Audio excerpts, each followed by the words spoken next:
L'actualité dans toute son intégralité, mesdames et messieurs, bonsoir, vous êtes sur Mondico Télévision. Bienvenue dans cette grande édition. Tout de suite, le titre de votre journal.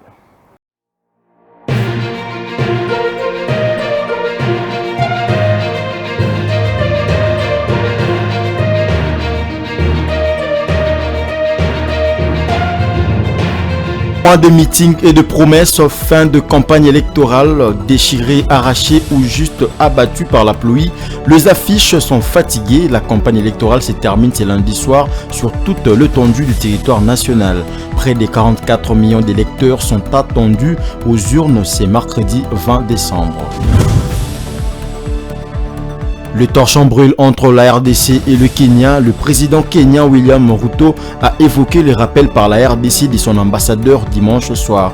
Il répondait à une question lors d'une interview télévisée accordée à plusieurs médias kenyans.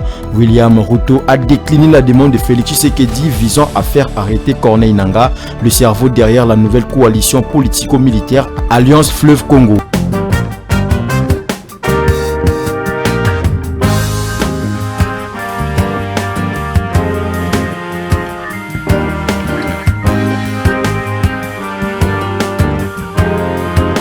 À sa fin ce lundi 18 décembre, dernier jour pour les candidats à la présidentielle, aux législatives nationales et provinciales, urbaines, municipales et locales de sensibiliser, convaincre leurs électeurs pour le scrutin de ce mercredi 20 décembre. Car après cette journée, aucune affiche pancarte contenant les effigies du candidat ne seront autorisées conformément à la loi électorale. Nancy Kizumina nous en dit plus. La campagne électorale pour l'élection présidentielle, législative, nationale et provinciale, lancée depuis le 19 novembre 2023 et des conseillers communaux débutée le 4 décembre prend fin ce lundi décembre 2023 à minuit, heure locale, sur toute l'étendue de la République démocratique du Congo, conformément à la loi numéro 044/AP/2022 du 26 novembre 2022 portant publication du calendrier du processus électoral 2022-2027 relatif aux élections présidentielles, législatives, provinciales, urbaines, municipales et locales. Pour certains, l'ambiance attendue sur le terrain n'y est pas par rapport aux élections de 2018 compte tenu de la crise économique. Cette campagne au début, il n'y avait pas assez de mouvements sur le terrain par rapport à celle de 2018 où il y avait des mouvements et de l'engouement au début jusqu'à la fin.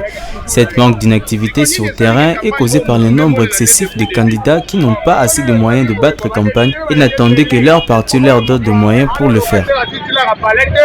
Malgré les contraintes financières et logistiques, la Commission électorale nationale indépendante tient toujours à l'organisation des élections à la date prévue, c'est-à-dire le mercredi 20 décembre 2023. Les électeurs sont priés de se rendre dans leurs bureaux de vote respectifs, situés sur les sites ayant accueilli leur centre d'inscription pendant la période d'enrôlement. Les opérations de vote débuteront à 6h juste, se clôtureront à 17h juste, heure locale. Puisqu'on parle de la clôture de la campagne électorale, sachez-le très bien que Félix Tshisekedi, candidat à sa propre succession à la présidentielle de 2023, a communié ce lundi 18 décembre 2023 à la place Sainte-Thérèse avec ses partisans dans le cadre de la clôture de sa campagne électorale. Devant une foule immense, Félix Tshisekedi a appelé ses partisans à lui donner un deuxième mandat. Regardez. Et puis, Nazali Kolobanabino. Bobanga eloko mokote congolais mapinga na biso lelo ezali na makoki nyonso à partir ya Goma tokoki ko toucher Kigali wana akolala lisusu na ndako na ete akokota zamba asakana na bato mususu mais asakana na faci beton te mokengeli ya bakongolais. Bo comprendre que ezali nde likambo ya mabele. Mokolo le 20 décembre, Mbula ebeta te, Congolais nyonso na nzela ya élection. Moto na moto, na mokanda na ye. Est-ce que boyebi numéro? Boyebi numéro? Numéro nini? Numéro nini? Numéro nini? Voilà. C'était la numéro 20 à la présidentielle de décembre 2023. De son côté, le numéro 177 aux législatives nationales dans la circonscription de Moamba a clôturé sa campagne électorale le week-end dernier au quartier Kingabwa dans la commune de Limete. Venance et Angamboyo a financé plus de 300 femmes inscrites dans un projet dénommé Bamba Capital Yabamama dont il a initié depuis le mois de juillet dernier. Suivez. L'Afrique centrale est ravagée par plusieurs années d'instabilité et de conflits. Les femmes vivant en milieu rural sont confrontées à de multiples difficultés. Leurs opportunités en matière d'éducation et de travail et leur accès aux services sociaux et de santé sont limités. Désavantagées par rapport aux hommes, les femmes congolaises ne sont également pas épargnées. Pour pallier à ces fléaux, les candidats numéro 177 à la législative nationale, circonscription de Moamba, Venance et Angamboyo, appelé affectueusement l'homme du moment, a réuni plus de 300 femmes au quartier Kingabwa dans la commune de Limete dans une manifestation dont il était question de poursuivre avec le projet Bamba Capital Yamama initié depuis le mois de juillet dernier. Ces projets visent l'autonomisation de la femme qui leur permettra de contribuer au développement du pays. Campagne électorale oblige, Venance et Angamboyo a invité sa base de Kingabwa à voter massivement le numéro 20, Félix Tshisekedi, candidat à sa propre succession, ainsi que son numéro, le 177. Yango, nous avons besoin le 20 décembre, totia nanu émotion mupandi, totia sentiment mupandi, totia appartenance na biso mupandi, totala nanu nini oyo tolingi tosala na mboka na biso. Batu oyo balingi basala na mboka na bango quelque chose ezande bino. Soki bolingi to na mboka oyo banzele zotonga na ndenge ya bien, pas na ndenge ya bandamunda mobimba. C'est à vous de décider. Soki tolingi to na mboka oyo kimia ezana ba point nyonso, c'est à vous de décider. La présidentielle dans l'hôpital voté numéro 10. Numéro combien? 10. La présidentielle tu voté numéro combien? 10. Fatime.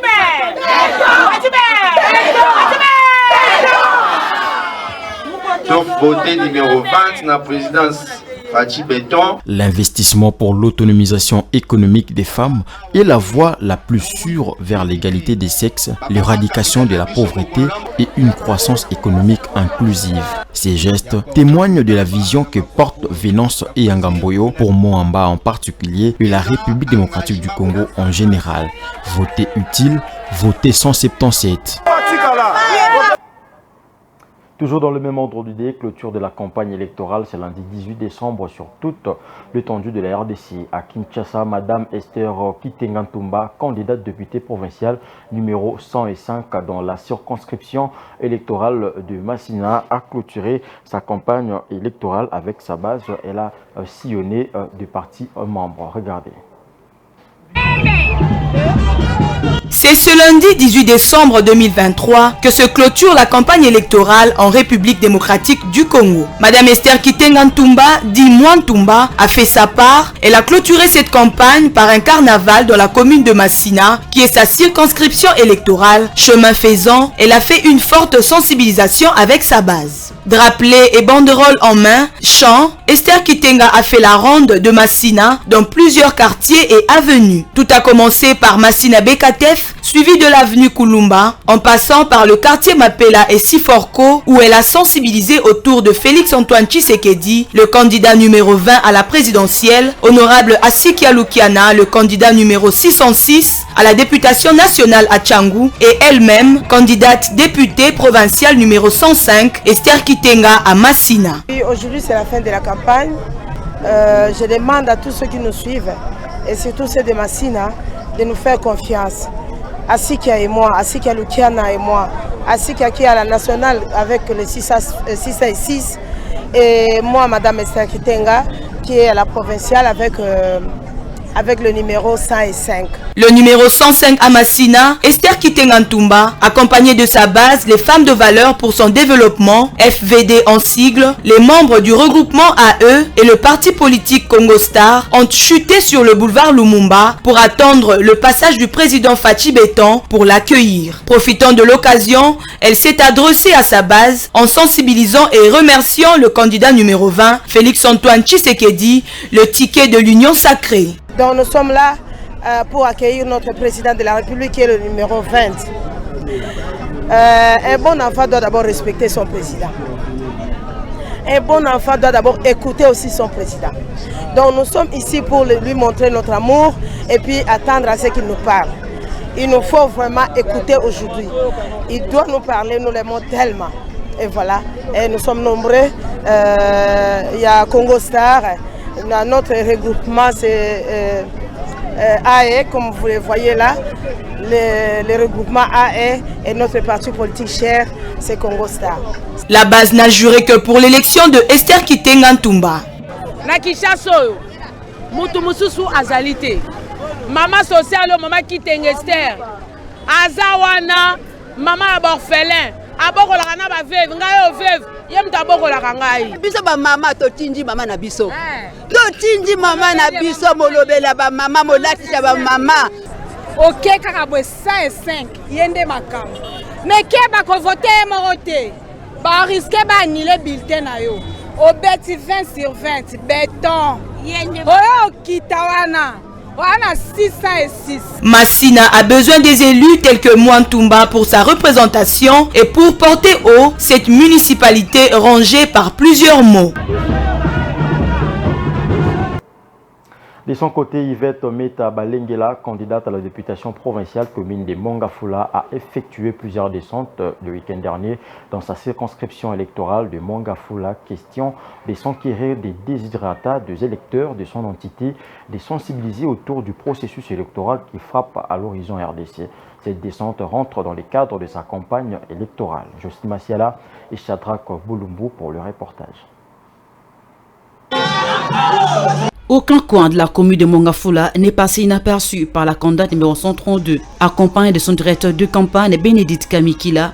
Après avoir parcouru presque la majeure partie de cette municipalité, c'était le tour des habitants des quartiers cités Pumbu, Masangambila, Onvrak et Binza à être sensibilisés par Yvette Meta Balengela autour du processus électoral. Dans son discours, Madame Balengela appelle ses électeurs à voter utile le 132 à la provinciale et le 20 à la présidentielle pour Félix Tshisekedi. Ceci en vue de soutenir l'amélioration des conditions de vie des Congolais et le par la même occasion revenu sur sa vision qui prône la promotion de l'entrepreneuriat.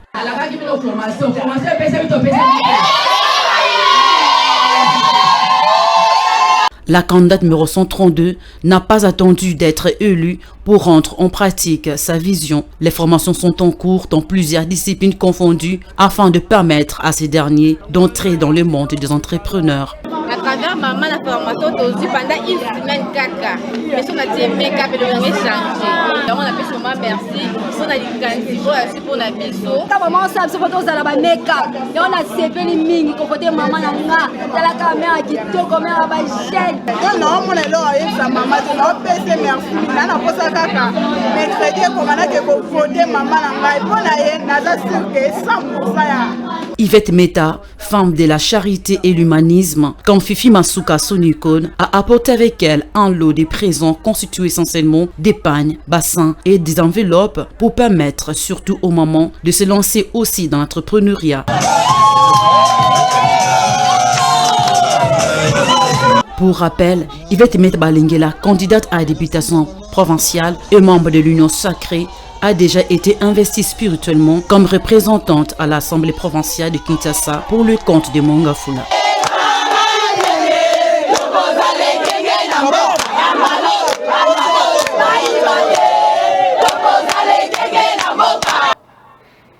Toujours en rapport avec le processus électoral en RDC, à 48 heures de la tenue des élections générales, la Commission électorale nationale indépendante au CENI a, à travers un communiqué de presse, alerté l'opinion sur un cas de perte de quelques matériels électoraux dans la province de Chopo. Il s'agit notamment de 2 cartons de bulletins de vote, soit 8000 pièces et plusieurs batteries pour les machines à voter. Le détail dans ses commentaires signé Ranta Louyela. À 2 jours de la tenue de scrutin, la tension semble être élevée dans les états-majors de partis politiques. Mais du côté de la CENI, c'est une alerte sur un cas de vol de quelques matériels électoraux. Dans un communiqué rendu public, la CENI porte à la connaissance de l'opinion politique qu'un cas de vol du matériel a été signalé en date du 10 décembre 2023 à l'accostage de la baleinière La Grâce, transportant quelques matériels électoraux de Kisangani à l'antenne d'Opala dans la province de la Chopo. Devant les inondations qui menaçaient l'entrepôt de la CENI à Kisangani, il a été décidé de déployer les différents matériels qui s'y trouvaient vers l'antenne de la juridiction du secrétariat exécutif provincial CEP Chopo. Il s'agit de la perte de 2 cartons de bulletins de vote sur le 48 expédiés, soit 8000 pièces, ainsi que plusieurs batteries de machines à voter. Tout de même, Denis Kadima demande à tous les Congolais qui se sont fait enrôler d'aller voter le 20 décembre prochain, même ceux dont les cartes sont devenues illisibles, ainsi que ceux ayant perdu les cartes d'électeurs, dans les soucis de promouvoir l'inclusivité du processus électoral. Changeons de chapitre pour parler autre chose à présent. Les torchons brûlent entre la RDC et le Kenya. Le président kenyan William Ruto a évoqué le rappel par la RDC de son ambassadeur dimanche soir. Il répondait à une question lors d'une interview télévisée accordée à plusieurs médias kenyans. William Ruto a décliné la demande de Félix Tshisekedi visant à faire arrêter Corneille Nangaa, le cerveau derrière la nouvelle coalition politico-militaire Alliance Fleuve Congo. Suivez. Suite à l'annonce par Corneille Nangaa, l'ancien président de la Commission électorale nationale indépendante, de la création de l'Alliance Fleuve Congo, un groupe politico-militaire anti-Tshisekedi dont font partie plusieurs groupes armés comme le M23, la tension monte entre le Kenya et la RDC. Les autorités congolaises exigent des explications au Kenya pour avoir permis l'annonce de la création de cette plateforme politico-militaire sur leur sol, ce qui suppose, selon Kinshasa, un appui kenyan aux rebelles. En l'absence du chef de la diplomatie congolaise, c'est son collègue de l'intérieur et de la sécurité qui a entendu l'ambassadeur kenyan en poste à Kinshasa. La chef de la MONUSCO, la mission de l'ONU en RDC, s'est dite extrêmement préoccupée par la création d'une nouvelle plateforme politico-militaire. Bintou Keïta appelle Corneille Nangaa et les siens à renoncer à tout acte de violence susceptible de déstabiliser la RDC. Pour rappel, l'ancien président de la Commission électorale nationale indépendante, Corneille Nangaa, a officiellement annoncé ce vendredi 15 décembre 2023 le lancement d'une nouvelle coalition dénommée Alliance Fleuve Congo. Depuis Nairobi, au Kenya, Nangaa a animé une conférence de presse au cours de laquelle il a dévoilé les détails de cette alliance anti-Tshisekedi regroupant diverses entités dont le M23 et d'autres groupes armés ainsi que des regroupements politiques. À la veille des élections en République démocratique du Congo, le climat politique atteint son paroxysme. Jean-Pierre Bemba a choisi les derniers jours de campagne pour délivrer des accusations explosives à l'encontre de Moïse Katumbi dans une interview exclusive accordée à la radio Top Congo FM. Du côté d'Ensemble pour la République de Moïse Katumbi, la réaction d'Olivier Kamitatou ne s'est pas fait attendre. Suivez ces versions croisées avec Grace Mayo. Devant le journaliste Christian Lusakweno, Jean-Pierre Bemba n'a pas mâché ses mots, qualifiant Katumbi de menteur invétéré, mettant l'accent sur deux aspects, les passeports étrangers et l'argent. Bemba accuse Katumbi d'avoir contacté une organisation russe pour pouvoir entrer dans les systèmes de la CENI en remettant en question l'attachement de Katumbi au Congo. Il a contacté une organisation russe pour pouvoir et donner beaucoup d'argent, parce qu'il est financé par des multinationales internationales que nous connaissons. Je ne donnerai pas les noms ici. Je connais les noms de ces personnes qui le financent. Et il a demandé à cette organisation russe de pouvoir entrer dans le système de la CENI. Dans le système de la CENI. Dans le système de la CENI, oui. Et nous avons la preuve de ça parce qu'il y a eu plusieurs tentatives d'attaque. Affirmant n'avoir aucune crainte des Katumbi malgré la mobilisation de ces derniers pendant la campagne électorale, les leaders du MLC les décrit comme un manipulateur qui a trafiqué les images de ces rassemblements. Bemba va jusqu'à prétendre que Katumbi est prêt à tout pour accéder au pouvoir. Il sait qu'il ne peut pas gagner les élections. Mais il va fabriquer des résultats à travers cette organisation qu'il va faire publier. Et c'est là que je dis à la population, attention, attention. Parce qu'il a, comme son habitude, acheté des organisations de la société civile, et pas des moindres, et d'une grande organisation dont je ne citerai pas maintenant. Mais le jour où cette grande organisation, qui peut-être va se reconnaître dans mes mots, va recevoir ce listing préparé par une organisation russe, peut-être qu'ils ne le savent pas d'ailleurs, mais qui leur soit remis par le fameux monsieur là, qui va prétendre à la grande organisation ici, qui est implantée dans tout le pays, lui dire que ce listing vient de la CENI. Peut-être que naïvement, ils vont prendre ça et ils vont pouvoir dire voilà les vrais résultats. Je dis attention, à la minute qu'il va faire ça, je vous appellerai et je vous dirai une fois de plus comment et pourquoi cette organisation a accepté de publier des faux résultats, parce que maintenant je leur ai dit qu'il va sortir des listings de faux résultats.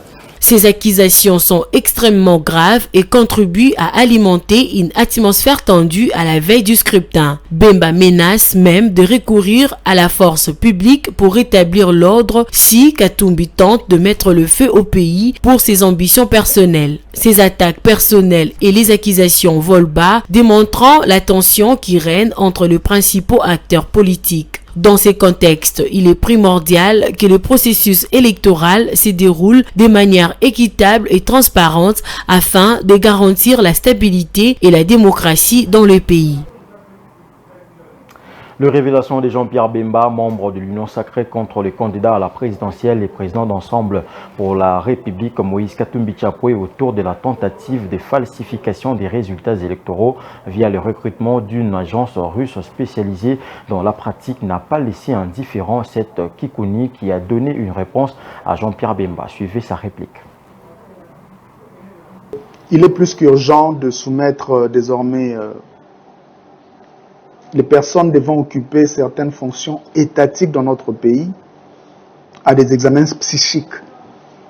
Surtout si ces personnes ont eu à faire de la prison. Parce que les explications de l'ancien prisonnier de la CPI et chef rebelle aux allures belliqueuses révèlent une forme de schizophrénie couplée avec de la paranoïa très avancée. Et la psychologie inversée consiste à imputer à l'autre ce qu'on compte faire soi-même. C'est lui qui planifie quelque chose contre la République et il prépare l'opinion pour l'imputer à Moïse. N'oubliez pas que nous parlons d'un ancien chef rebelle qui a commencé sa rébellion meurtrière de nulle part. Rappelez-vous du contexte. Laurent Désiré Kabila renverse la dictature de Mobutu, dont jouissait en grande partie sa famille. Et le jour où Laurent Désiré Kabila décide de chasser les Rwandais, c'est ce jour-là qu'il vient avec les Ougandais et les étrangers, avec comme prétexte libérer les Congolais. Moi, je plains la naïveté de Tshisekedi, qui s'est fait manipuler. Un adage dit, un loup, même s'il perd ses dents, il ne change pas son caractère. Je pense que cet ancien chef rebelle a déjà réhabilité ses milices dans l'armée congolaise. Il veut créer un contexte similaire à celui de 2006. Le vrai ennemi interne de la RDC, c'est lui, cet ancien chef rebelle-là. De tous les acteurs politiques, il est le seul à disposer d'un plan contre la République qu'il a expliqué. Ce journal est terminé, je vous en rappelle tout de suite les principaux titres.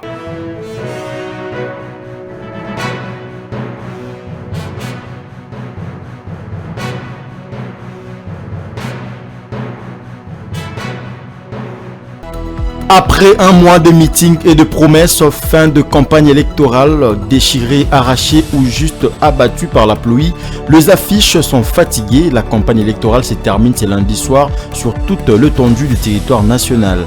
Près de 44 millions d'électeurs sont attendus aux urnes ce mercredi 20 décembre. Le torchon brûle entre la RDC et le Kenya. Le président kenyan William Ruto a évoqué les rappels par la RDC de son ambassadeur dimanche soir. Il répondait à une question lors d'une interview télévisée accordée à plusieurs médias kenyans. William Ruto a décliné la demande de Félix Tshisekedi visant à faire arrêter Corneille Nangaa, le cerveau derrière la nouvelle coalition politico-militaire Alliance Fleuve Congo.